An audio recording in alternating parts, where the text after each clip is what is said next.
आपण सर्वजण विदर्भातून आलेलो आहोत. आपला विदर्भ म्हणजे संतांची भूमी आहे. गाडगे महाराज, तुकडोजी महाराज, श्री गजानन महाराज या संतांच्या भूमीतून शून्यातून आपण विश्व निर्माण केलेलं आहे.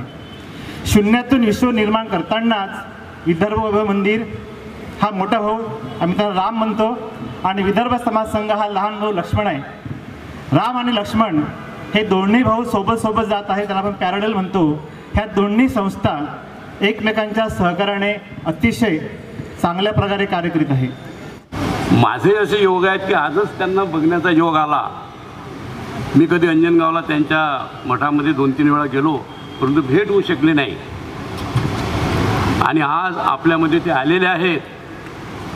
मी खरोखर तुम्हाला सांगतो की आमच्या विदर्भ वैभव मंदिराच्या ज्या काही अडीअडचणी आणि ज्या माध्यमातून आम्ही सध्या वाटचाल करत आहोत त्या निश्चितपणे सुटतील याची मला 100% खात्री आहे. संत अच्युत महाराज सत्संग मंडळ मुंबई, नवी मुंबई आणि ठाणे या सत्संग मंडळाचा अध्यक्ष या नात्याने परमपूज्य श्री संत अच्युत महाराज यांचं हे जन्मशताब्दी वर्ष आहे आणि या जन्मशताब्दी वर्षानिमित्त या दोन्ही संस्थांनी महाराजांच्या तैलचित्राचं या स्मरणिकेचं मुखपृष्ठ केलं. त्याबद्दल अच्युत परिवारातर्फे मी त्यांचा खूप खूप आभार मानतो. माझ्या भावी म्हणजे वाटचालीमध्ये अगोदरच्या कामामध्ये अनेक अधिकारी माझे असून घडलेले आहेत, पण आपल्याकडे वेळ नसल्यामुळे आपण एक 3 विद्यार्थ्यांचा इथे सत्कार करणार आहोत. त्या विद्यार्थ्यांची नावं सांगणार आहे मी. त्याच्यामध्ये आपण बघितलं तर एक पहिली आमच्याकडे दादर बँचला सोनाली रासम होती. साहेब इथं सांगायचं म्हणजे की ही कंबाईन बँचला आली होती. म्हणजे माझ्या आयुष्यात एक 20 वर्ष मी शिकवतोय. मुलं IAS IPSचा क्लास लावतात आणि मग नंतर DYSP होतात किंवा खाली एखादा PSIची पोस्ट काढतात. पण तिनं उलटं केलं. तिने कंबाईनसाठी ते आमच्याकडे आली, PSI ST SOसाठी, आणि आता उपशिक्षण अधिकारी म्हणून तर ह्या मागच्या 1 महिन्यापूर्वी त्याचं सिलेक्शन झालेलं आहे. कितीही वेळ लागू नये, जोपर्यंत पास होत नाही तोपर्यंत अभ्यास करायचा सोडायचा नाही. त्यामुळे मी स्वतःला खूप नशीबवान समजते की मला अशी फॅमिली मिळाली. त्यानंतर वडील पोलीसमध्ये असल्यामुळेच मी पोलीसमध्ये जायचा विचार केला आणि अभ्यासाला सुरुवात केली होती. त्यावेळी सुरुवातीला मार्गदर्शनाची खूप गरज होती. तेव्हा मला सुरुवातीलाच अजित सरांचं मार्गदर्शन मिळालं. सर सध्या सिव्हिलियन्स अकॅडमीमध्ये शिकवतात. त्यामुळे मला असा विश्वास आहे की सर इथे सुद्धा खूप चांगले अधिकारी घडवतील. सर्वांचे खूप खूप आभार.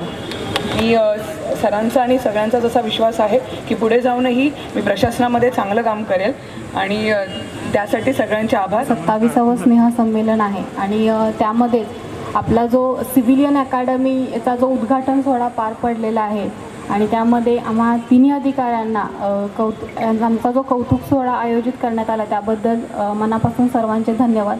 आणि सिव्हिलियन अकॅडमीबद्दल बोलायचं झालं तर डॉक्टर मुळे सर यांच्या मार्गदर्शनाखाली ही जी संस्था सुरू आहे ती खरंच एक भावी विद्यार्थ्यांसाठी ज्यांना अधिकारी होण्याची इच्छा आहे त्यांच्यासाठी खरंच एक उत्तम अशी एक संस्था आहे. आणि सिव्हिलियन अकॅडमी आणि विदर्भ समाज संघ यांना आम्हा 3 अधिकाऱ्यांतर्फे खूप खूप धन्यवाद. थँक्यू. आशीर्वाद रूपी हा पुरस्कार आहे. माझ्या कार्याची दखल घेतल्याबद्दल विदर्भ वैभव मंदिर तसेच विदर्भ समाज संघ या दोन्ही संस्थांचे मी खूप खूप आभार मानतो. आपल्या सगळ्यांना ठाऊक आहे आपल्या विदर्भ हा दुष्काळी भाग आहे. यामध्ये शेतीसाठी योग्य वातावरण नाही. तसेच दुष्काळामुळे आपल्या विदर्भामध्ये आत्महत्याचं प्रमाण भरपूर मोठ्या प्रमाणात आहे. माननीय श्री नितीनजी गडकरी यांनी या संकटावर तोडगा काढण्यासाठी 2014 साली विदर्भामध्ये मदर डेअरीला आणले व आपल्या मदर डेअरीला त्यांनी शासकीय दूध संघाचा जो प्लांट होता तो भाडेतत्वावर 1 रुपयाला चालवण्यासाठी दिला. तेथे त्या काळी 2014 साली फक्त 10,000 लिटर दूध शासकीय दूध संघामध्येच संकलन व्हायचे व अमरावती या भागातील दूध येते. यामुळे मदर डेअरीला चांगल्या दुधाची गुणवत्ता राखण्यासाठी मदत झाली. दर दिवसाला 12 घरं निर्माण होतात. दर 2 तासाला 1 घर निर्माण होतं. या गतीने घरांची निर्मिती सुरू आहे. विदर्भातून मुंबईमध्ये येणाऱ्या सर्वांनाच पहिली जी अडचण भासते ती मला वाटते निवासाची अडचण भासते. आणि 2 गोष्टी मी फक्त आपल्याला सांगू इच्छितो की माझ्याकडे एक 10-12 लोक आले. पश्चिम महाराष्ट्रातले होते, सातारा जिल्ह्यातल्या कुठल्या तरी गावचे आणि त्यांना एक 1 BHKचं घर घ्यायचं होतं.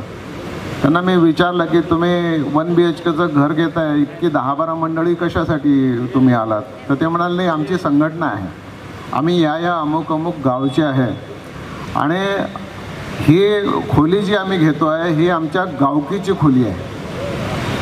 गावकीची खोली सर, हा प्रकार जो आहे हा विदर्भातल्या लोकांनी घेतला पाहिजे.